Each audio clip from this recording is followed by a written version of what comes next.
Dan Beagleman here. In this video, I'll discuss a concept called horizontal chord voicings.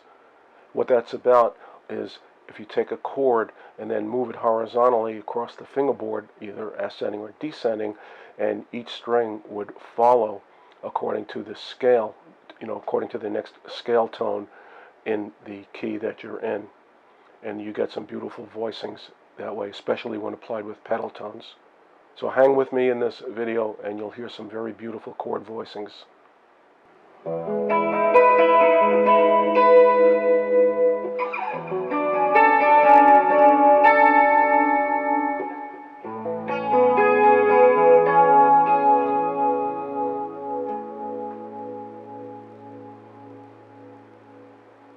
Just to get started, before I get into the concepts of horizontal chord voicings, I just want to cover the basics of chord theory. Chords are built from the tones of a scale. So for example, here's a C scale in 2 octaves. Okay? C is 1, or the root note. The second note, D, is 2, or the second. E is 3, or the third.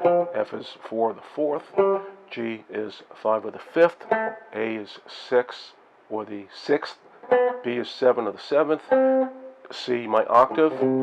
Now, when I continue on, this is a D note here, which is the 9th tone in the scale.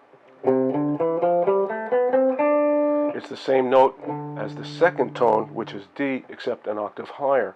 So the second and the 9th are the same note, just a difference by an octave.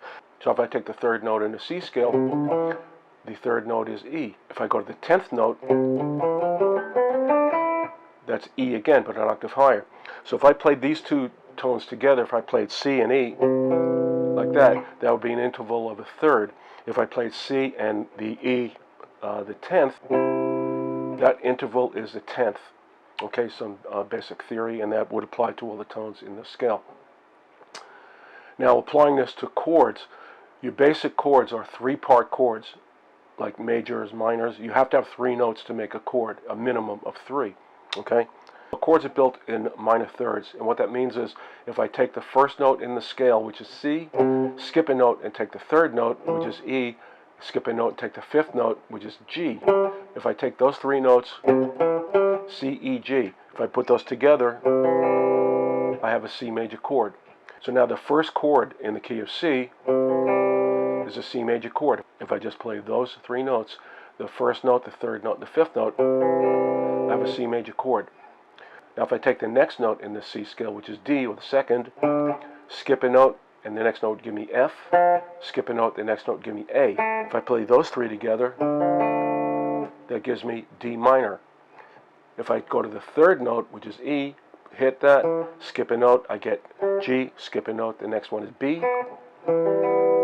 that's E minor. And now if I follow, building triads on each note of the C scale, again starting from C, I have C major, then D minor, E minor, F major, G major, A minor, B diminished, and C major, which is the octave of the first chord that I played. So all these chords, C major, D minor, E minor, F major, G major, A minor, B diminished, and C major octave there, what do they have in common? They all share notes from the C major scale, and that's why these chords will always sound good together in a cycle, whatever I play. If I play C, D minor, F, E, right? Any of those chords will work, and a lot of pop tunes are built on that idea. We're just taking 3 or 4 chords from the scale and putting them together, and they're all going to sound good.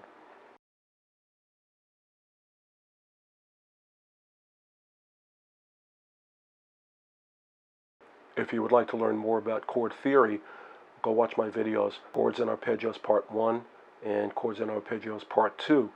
There'll be links at the end of this video as well as in the description of this video or on the homepage of my channel.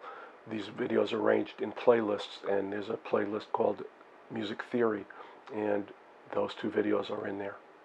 Here's an A minor 9th chord. Okay, since it's an A minor chord belonging to the minor chord family, here's an A minor scale. Now an A minor scale has all natural notes, A, B, C, D, E, F, G, A. Right? So again, that concept as I showed you before, I'm looking at the tones I'm playing. I have 4 strings that I'm pressing. On string 4 I have E, on string 3 I have B, on string 2 I have C, on string 1 I have G. I'm just going to move each one of those strings to the next note in the scale. So on string 4 I have an E note that'll move to F. On string 3 I have a B that'll move to C. On string 2 I have a C that'll move to D, and string 1 I have a G that'll move to A. So there's my A minor 9 chord, and then if I just move it up as I just explained, I get this second voicing. Now I can name these chords as I move up, like I believe this will be, sounds like an F6 chord here, and then a G6 chord, but I'm just interested in the actual voicings because I still want to retain in my mind that these are all related to A minor. And now since I'm dealing with A minor and string 5 is an A note, I can keep that A note as a pedal tone with all of these voicings.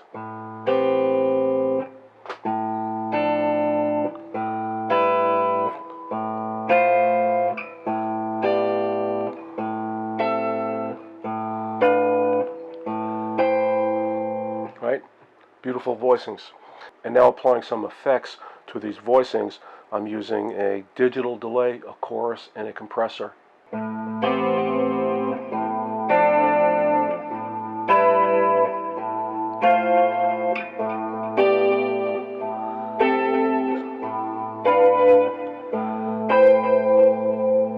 So if you're playing in A minor and you're looking for some nice voicings, any of these will work, and you could, jump around. They don't have to move up, in order. Right? And if I apply some fingerstyle arpeggios,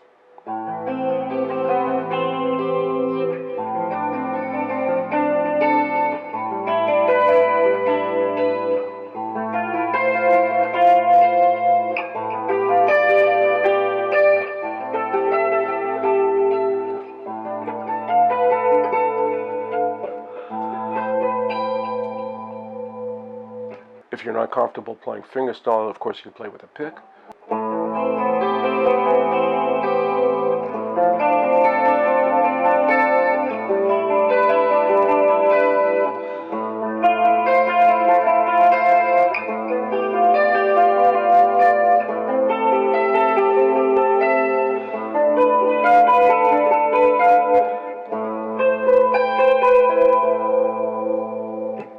Right? Some beautiful voicings. And since A minor and C major are relative major minor, if you were playing in the key of C major, you could also,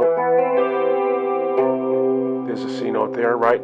And that will apply to all the voicings as well. Because again, what do these voicings have in common?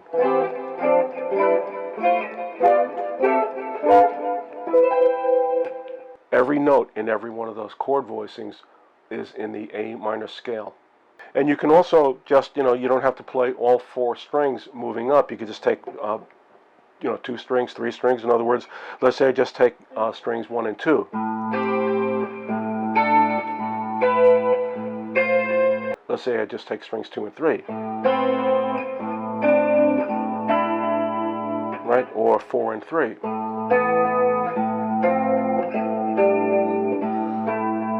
Right? So there's so much you can get out of this. And again, everything relates to A minor. So if you mess around with this, you can come up with some really creative ideas and some beautiful voicings. Now, of course, I can apply that same concept I just showed you with the A minor 9th chord to a major chord. Here's an A major 9 chord. Okay? An A major scale has 3 sharps, F, C, and G. A, B, C sharp, D, E, F sharp, and G sharp. For each string I'm pressing, I'm going to move up to the next note in an A major scale. On string 4, I have an E note. That'll move up to F sharp. String 3, I have a B note. That'll move up to C sharp. String 2 I have a C sharp, that'll move up to D, and string 1 I have a G sharp, that'll move up to A. Voicing 1, voicing 2, voicing 3, voicing 4, voicing 5, voicing 6, voicing 7, and voicing number 8, or the octave. So these chords all have something in common. All the notes are in the A major scale.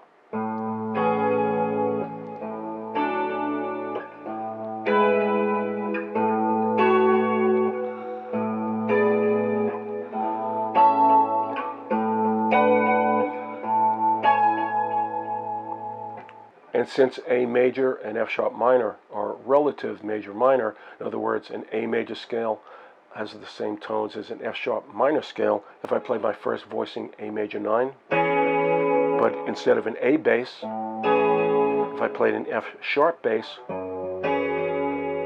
okay, I get an F sharp, looks like an F sharp minor 11 voicing. That will work as well. Second voicing with an A bass, second voicing with an F sharp bass. And of course that'd be a little difficult to play an F sharp pedal tone with all the voicings moving up the neck. But if you're playing with a bass player and the drummer, let's say, the bass player is playing something in F sharp, these voicings will move you into the minor category of chords. So to sum up the important aspects of this video, horizontal chord voicings. You can take chord voicings, in other words, make different, voicing with your fingers and create very, very beautiful, lush voicings moving up the neck by just following the scale according to whether you're in the major chord family or the minor chord family. And on each string, you're just moving up to the next note in that scale. Like with the A minor 9 chord, I'm looking at each one of these notes and I'm saying, okay, on this string, what's the next note in an A minor scale? On this string, what's the next note in an A minor scale? And on and on and on all the way up. If I'm playing an A major 9 chord, on each string that I'm pressing, I have an E note here. Next note in the A major chord is F sharp. Next note is after B is C sharp. And I'm just going to move up.